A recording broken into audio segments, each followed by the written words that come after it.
ಸಮುದ್ರದ ಪ್ರಕ್ಷುಬ್ಧತೆಯಿಂದಾಗಿ break water ಕಾಮಗಾರಿ ಪ್ರಗತಿ ಹಂತದಲ್ಲಿರುವಾಗಲೇ ಹಾನಿಗೀಡಾಗಿದೆ ಎಂದು ಕೃಷ್ಣ ಬಾಪಿರಾಜ್ ಜಿಆರ್ ಪತ್ರಿಕಾಗೋಷ್ಠಿಯಲ್ಲಿ ತಿಳಿಸಿದ್ದಾರೆ.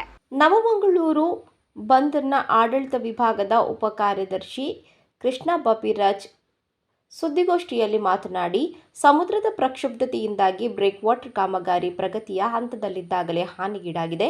ಕುಳಾಯಿಯಲ್ಲಿ 196.51 ಕೋಟಿ ರೂಪಾಯಿ ವೆಚ್ಚದಲ್ಲಿ ನಿರ್ಮಾಣವಾಗುತ್ತಿರುವ ಮೀನುಗಾರಿಕಾ ಬಂದರಿನ ಭಾಗವಾಗಿ ಇದನ್ನು ನಿರ್ಮಿಸಲಾಗುತ್ತಿದೆ ಎಂದರು.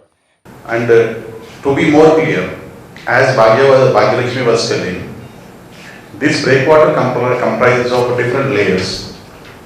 And there are two breakwaters, one in the south, one in the north breakwater. Both are of different lengths. South breakwater has completed in all the respects. That means all the layers were already completed. That is intact now. That 264 meters. Whereas the northern breakwater is 831 meters, out of which 517 meters work happened, and 0 to 300 all the layers were completed. That is intact now. Kulai ಜೆಟ್ಟಿ ಕಾಮಗಾರಿಯ ಭಾಗವಾಗಿ 2 break ವಾಟರ್ಗಳನ್ನು ನಿರ್ಮಾಣ ಮಾಡುವ ಕಾರ್ಯ ಪ್ರಗತಿಯಲ್ಲಿದೆ. ದಕ್ಷಿಣ ಭಾಗದ 300 metre ಉದ್ದದ break water ಕಾಮಗಾರಿ ಬಹುತೇಕ ಪೂರ್ಣಗೊಂಡಿದೆ. ಉತ್ತರ ಭಾಗದ ಬ್ರೇಕ್ ವಾಟರ್ 300 ಮೀಟರ್ ವರೆಗೆ ಭಾಗಶಃ ಪೂರ್ಣಗೊಳಿಸಲಾಗಿದೆ ಎಂದು ಹೇಳಿದರು. ಇನ್ನು 300 ಮೀಟರ್ನಿಂದ 510 ಮೀಟರ್ ವರೆಗೆ ಫಿಲ್ಟರ್ ಪದರ ಮತ್ತು ಕೋರ್ ಮೆಟೀರಿಯಲ್ ಇರಿಸಲಾಗಿತ್ತು. ಕಾಮಗಾರಿ ಪೂರ್ಣವಾಗಿರಲಿಲ್ಲ. ಇಷ್ಟರಲ್ಲಿ ಮಳೆಗಾಲ ಶುರುವಾಗಿ ಸಮುದ್ರದ ಅಲೆಗಳು ಪ್ರಕ್ಷುಬ್ಧವಾಗಿದ್ದರಿಂದ ಉತ್ತರ ಬ್ರೇಕ್ ವಾಟರ್ 300 ಮೀಟರ್ನಿಂದ 510 ಮೀಟರ್ ವರೆಗೆ ಹಾನಿಗೆ ಒಳಗಾಗಿದೆ. ಈ ಹಾನಿಯ ಭಾಗವನ್ನು ಗುತ್ತಿಗೆದಾರರೇ ಸರಿಪಡಿಸಲಿದ್ದಾರೆ. ಅದಕ್ಕೆ ಸ್ಪಷ್ಟ ಸೂಚನೆ ನೀಡಿದ್ದು ಕಾಮಗಾರಿ ನಡೆಸುತ್ತಿದ್ದಾರೆ ಎಂದು ಸ್ಪಷ್ಟನೆ ನೀಡಿದರು. ಹಾಗೆ ನೋಡಲಿಕ್ಕೆ ಹೋದರೆ ಅದರ ವ್ಯತ್ಯಾಸ ಇದೆ. ಯಾಕೆಂದರೆ ಅದಕ್ಕೊಂದು ಡಿಸೈನ್ ಡೈರೆಕ್ಟರೇ ಮುಗಿರ್ತಾರೆ. ಅದು ಬೇರೆ ಬೇರೆ ಡಿಸೈನ್ ಪ್ರಕಾರ ಆ ಕಲ್ಲುಗಳನ್ನು ಆ ಡಿಸೈನನ್ನು ನಾವು ಫಾಲೋ ಮಾಡಬೇಕಾಗ್ತದೆ. ಯಾಕಂದರೆ ಬೇಸ್ ಲೇಯರ್ ಅದಕ್ಕೆ ಫಿಲ್ಟರ್ ಲೇಯರ್ ಅಂತ ಹೇಳ್ತೇವೆ. 20 kg ವರೆಗಿದು ಕಲ್ಲು ಹಾಕ್ತೇವೆ.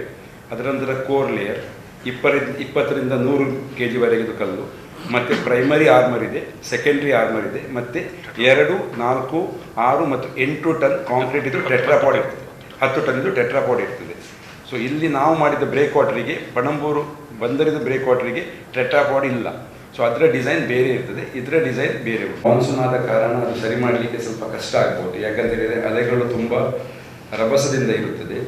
ಸೊ ಅದು ಮಳೆಗಾಲ ನಿಂತ ಮೇಲೆ ಮಾಡೋದು ಉತ್ತಮ ಎಂದು ನಮ್ಮ ಎಲ್ಲರ ಅಭಿಪ್ರಾಯ.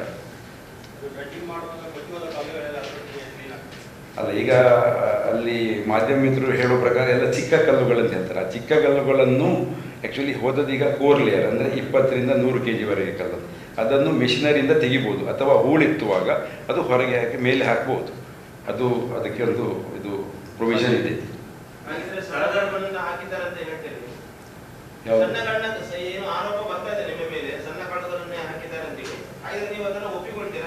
ಅಲ್ಲ, ಈಗ ನಾವು ಹಾಕಿದ ಸಣ್ಣ ಕಲ್ಲು, ಯಾಕಂದರೆ ಕೆಳಗಿರುವಂಥ ಕಲ್ಲು 20 kg ವರೆಗೆ ಕಲ್ಲು ಹಾಕಬೇಕು. ಅದರ ನಂತರ 20ರಿಂದ 100 kg. ಅದರ ಸೈಡಿಗೆ ಪ್ರೈಮರಿ ಮತ್ತು ಸೆಕೆಂಡ್ರಿ ಆರ್ಮರ್ ಎಂದು ಬರ್ತದೆ. ಅದು 0.5 ಟನ್ನಿಂದ 2 ಟನ್ 3 ಟನ್ ವರೆಗೆ ಆ ಕಲ್ಲಿರ್ತದೆ. ಆ ಕಲ್ಲು ನಾವು ಇನ್ನೂ ಪ್ರಾರಂಭ ಮಾಡಲಿಲ್ಲ.